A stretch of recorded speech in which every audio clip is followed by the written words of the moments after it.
अघि त कस्तो नराम्रो घिनलाग्दो देखेँ त्यो मेरो ब्लगमा। सो म चाहिँ अब यस्तो इन्ट्रोडक्सन भिडियो बनाउँछु भनेर राम्री भएको। इन्ट्रोडक्सनै बाँकी छ। So hi guys, this is Isha. अनि मैले चाहिँ भर्खरै डिसाइड गरेछु कि मैले होइन, मैले भनेको थिएँ म टोइलेटमा बसेर लुगा धुने बेला मैले सोचेँ म अब भ्लगिङ गर्छु भनेर। अनि ल मैले च्यानल पनि खोलिहालेँ। अनि यो मेरो फर्स्ट भिडियो है मेरो च्यानलमा। यो यहाँ बसिसकि ल फर्स्ट भिडियोको सुरुवात त्यो सुरुवात लागेको भिडियो चाहिँ अन्तिममा छ, त्यो पछि हेर्नु होला होइन। अहिले चाहिँ तत्कालको लागि राम्री मेकअप भएको भिडियो हेर्नुहोस् न। सो अब चाहिँ होइन म के गर्दैछु भने this is my real face है। अब सबैले के भन्छ भने ईशा तिमी टिकटकमा सधैँ फिल्टर लगाएर आउँछौ भनेर भन्नुहुन्छ। त्यस्तो त होइन, फिल्टर लगाएर त आउँदिनँ म। पहिला कस्तो थियो भने मेरो कुकुरहरूको भिडियो हाल्थेँ नि त, अनि त्यसपछि म रियलमा आएर आउँथेँ कि। अब रियल जस्तो छु त्यस्तैमा आउँथेँ कि। अब ट्रिटमेन्ट दिनुपर्ने हुन्छ, ड्रेसिङ गरिदिनु पर्ने हुन्छ, यहाँ हुन्छ नि त। अनि आएर आउँथेँ। अब कसैले त देख्नु भएन होला, अनि के सधैँ फिल्टरमा आउँछ भनेर भन्नुहुन्छ। अब फिल्टर बनाएकै लगाउनुको लागि त हो नि होइन। अनि त्यो गर्थेँ। अब म अहिले चाहिँ के गर्दैछु भने अब मलाई सबैले भ्लग बनाऊ भनेर भन्नुहुन्छ। मसँग कन्टेन्ट हुँदैन क्या, भ्लग बनाउनुको लागि कन्टेन्ट हुँदैन। के कन्टेन्ट हाल्ने अहिलेसम्म थाहा छैन। अब मलाई अहिले पनि के भइरहेछ भिडियो मलाई थाहा छैन। मेरो मुख आधा देखिरहेको छ कि पुरा देखिरहेको छ थाहा छैन। अब म के सोचिरहेको थिएँ भने अब मसँग कन्टेन्ट अहिले चाहिँ अलिअलि हुनसक्छ, किनकि मेरो दिदी बाहिरबाट आइरहेको छ। अनि अनि म कस्तो भयो भने अब यादको लागि भयो भने भिडियो बनाऊँ न त। अब सधैँ म दिदीहरूसँग हिँडेको मोमेन्टहरूको क्याप्चर गर्छु अनि भिडियो बनाउँछु भन्ने सोच आइहाल्यो। त्यो चाहिँ सोच मलाई भर्खर म टोइलेटमा लुगा धुँदै थिएँ होइन। अब हाम्रो घरमा मेसिन छैन, अनि लुगा धुँदै थिएँ त्यतिखेर मलाई सोच आयो। अनि ल गरिदिउँ न त भन्ने भयो। अब म अहिले यतिकै घरमा त म यसरी बस्छु नि त, यसरी बस्छु खासमा। अब म यसरी बस्छु, प्रायः सधैँ नाइट सुटमा हुन्थ्यो। आज त टी सर्ट र सुरुवालमा छु होइन। अनि अब म अहिले रुम सफा गर्न लगाएँ। रुम पनि पुरै मेस्टअप छ क्या। सी यस्तो छ मेस्टअप होइन। रुम एकदम फोरी छ।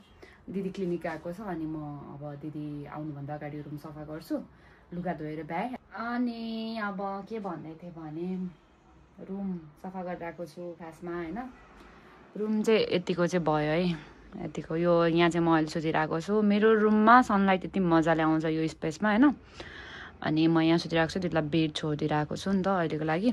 अनि खासमा यो अब त्यति सफा गऱ्यो नि, यति बाँकी छ। यो सामान झिक्दै लाउँदै राख्दै गर्नाले यस्तो भएको हो। यो मिलाएपछि हुन्छ। दिदीको हस्पिटलको अपोइन्टमेन्टहरू धेरै सक्यो अनि एकदम रसमा हिँडिरहेको हुन्छ हो। अनि सफा गर्नु भएको छैन। अनि अब म हाम्रो क्युटी पटुटी मेम्बर देखाउँछु। बस सिट बस। अनि ऊ चाहिँ हो हाम्रो क्यास्पर होइन। क्यास्पर हाम्रो घरको बेबी जस्तो हो। अनि क्यास्पर यता हेर, तिमी टिकी देखाऊँ।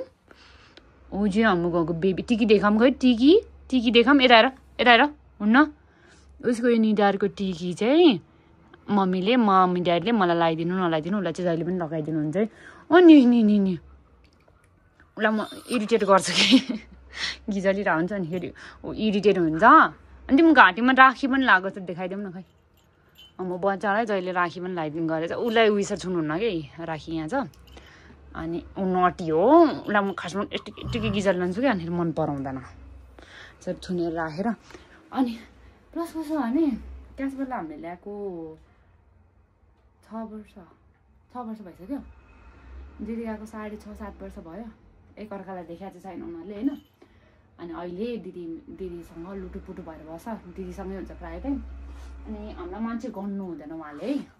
अब खासै यस्तो हो, मलाई राम्रोसँग फोन समात्न पनि आएको छैन। मेरो मुख टेढो मेढो देखिरहेको छ आइनो होइन।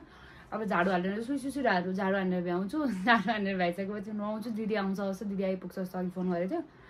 दिदी आइपुग्छ अनि पहिला सुरुवात गरेर कफी खान्छु। कफीको तल यस्तो छ, कफीको लत लागेको छ। अनि त्यही हो, कफी खाएपछि कति शान्त हुन्छ, मनलाई सन्तुष्टि मिल्छ भन्छ त। अनि ल स्टे ट्युन है गाइज। अबदेखि त सबै भिडियो चकाचक हेर्नुपर्छ एकदम। मलाई खासै बनाउनु आउँदैन, मेरो बिस्तारै इम्प्रुभमेन्ट होला नि त भिडियो। यो मलाई फोन समात्नदेखि लिएर यो सबै पछि आउँछ होला। अब कमेडी लाग्छ क्या यसरी फोन समाते अरूले देख्दा त हाँसिन्छ। अब आफ्नो नि यस्तै होला जस्तो छ। Please adjust.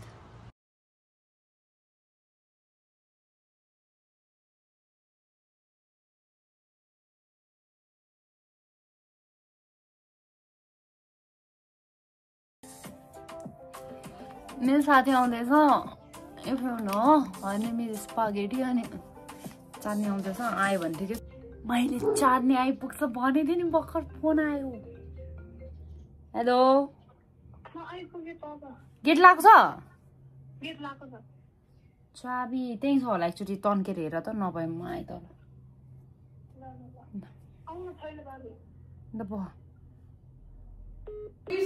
हेर न चार्नी आई भ्लग बनाउँदैछु हेर न चाँदनी आयो ल हाम्रो घरमा चिनिहाल्छ नि तिमी आउनु पो छोड्यौ त माया पो मार्यौ त हेर न मलाई फोनसम्म सिकाइदिइसक्यो क्या सबैजना मैले हाई मेकअप गरेर आइस हेर न म मेकअप गर्दै थिएँ एकछिन म अलि डरेको फेस नखिच न क्यामेरा छ नि त के गर्दैन हेर न तल मैले 5 वटा डग ट्याकल गरेर बिर्सिँदैन नि त भ्लग अब राइडमा भ्लग गर्ने छैन आफ्नो बाइक छैन स्कुटरमा भ्लग अब स्कुटर नि कति स्कुटरकै आवाज बढी आउँछ होला ख्यान्ट्याङ ख्यान्ट्याङ छुक छुक गरे होला तिमी के स्कुटरमा आएको गाडीमा आएको गाडी किनिसक्यौ कतिवटा पाङ्ग्रा छ गाडीमा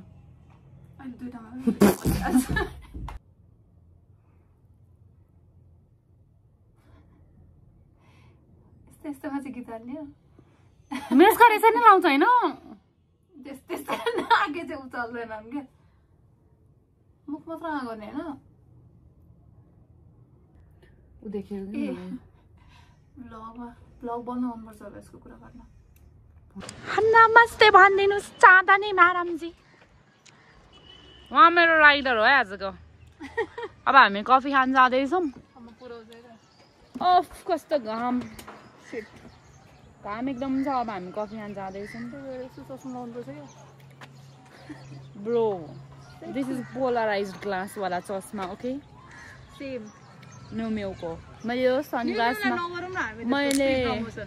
मैले यो पावरवाला ग्लासमा सरी यो सनग्लासमा पनि पावर हालेको छु क्या म गएको हो उता गएर भेट्छौँ राइडर म्याडम रेडी हुनुभयो कति अरूलाई मात्रै डोराएर हिँड्नु होइन आफ्नो पनि दिन आउँदो रहेछ भनेर मैले बुझेँ कि आज फर्स्ट भ्लग भएर मलाई दिन आखिरै बोल्दाखेरि चाहिँ आउँदैन है फेरि यो बोल्दाखेरि आउँदैन लु अब हेर न झरेन झर्दै झर्दैन त खै के हो यो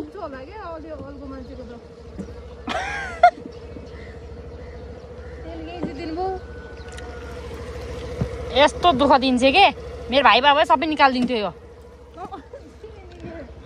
लु जम राइडर दिदी जम बाई बेबीहरू अलिक धेरै छ न अहिले चाहिँ थोरै मात्रै देखेको छ है कफी खाँदा भेटौँला है हामी चाहिँ यहाँ रेस्टुरेन्ट आएको थियो होइन अघि छिर्ने बेला म त्यहाँ फोनमा बिजी भएर भिडियो खिच्नु पाएन अनि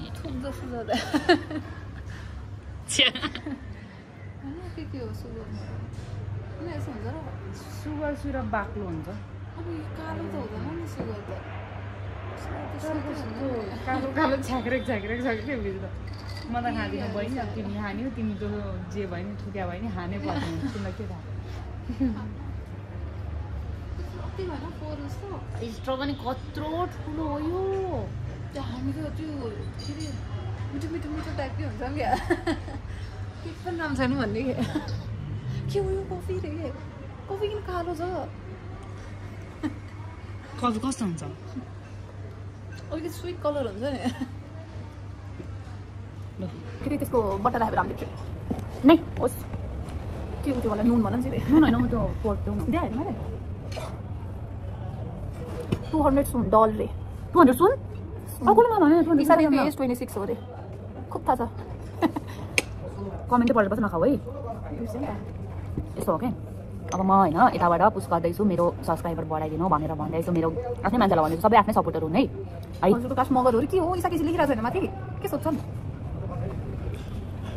नेक कस्तो देखे नेक कस्तो देखे कहाँ नेकबाट बुढी हो थाहा पाउँछ जस्तो लाग्यो क्या मलाई यिनीहरूले यस्तो छैन कि अब खाना छोडेको छैन तर मेरो त चौल पर्दा अब भ्लग बनाउन भिडियो अलिअलि खिच्दैछु आउँदैन गीत गर्न झ्यामा हालिदिनु पढ्दै भनेर हो के भन्यो भर्खर केटाको मेसेजमा त पढ्दैछ अरे केटाको मेसेजमा त इसाल खाइदिहाल्छ अनि किन पढौँ बिल मलाई सेन्ड गर्नु ल अरे त्यस्तो केटाको मेसेज मतलब पढ्ने रहेछ हामी यहाँबाट निस्क्यौँ है बाई बाई छ्या अँधेरो आइरहेको छ अनि फ्ल्यासमा कसरी अँधेरो आयो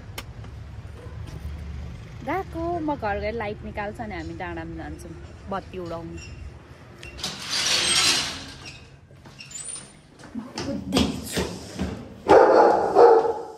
ग्यास पनि करायो मलाई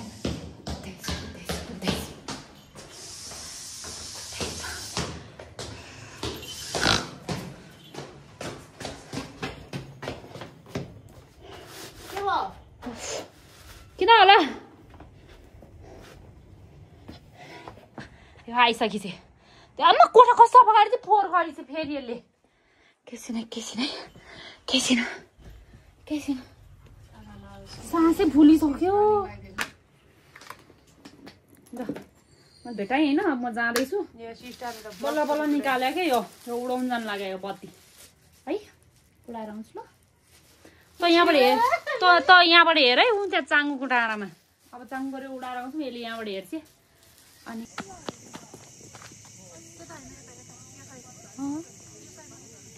यता बस्नु मलाई कस्तो देखेछ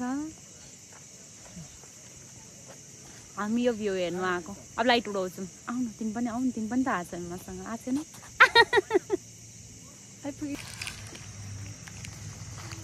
चङ्गा जस्तै हुँदो रहेछ नि त आगो बाल्ने चाहिँ कता यहाँ मुनि राख्ने हो थाहा छ एकचोटि ह्याप्पी बर्थडे टु यु उयो पेपरमा आगो लाग्यो भने चाहिँ के गर्ने हो हल्ला नगर न फेरि यहाँ बोल्नको आएर छ कि व्याक्स ए व्याक्स हो त्यो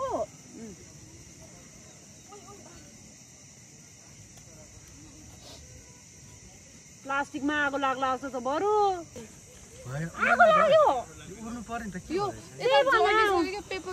पेपर जल्यो अनि छोडिदेऊ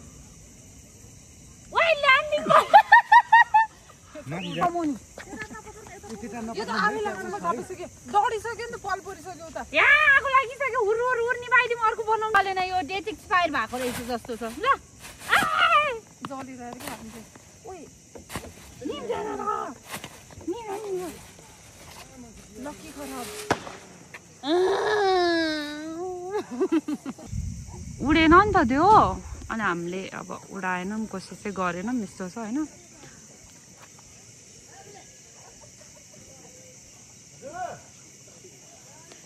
ल अब यति हो छैन केही पनि अनि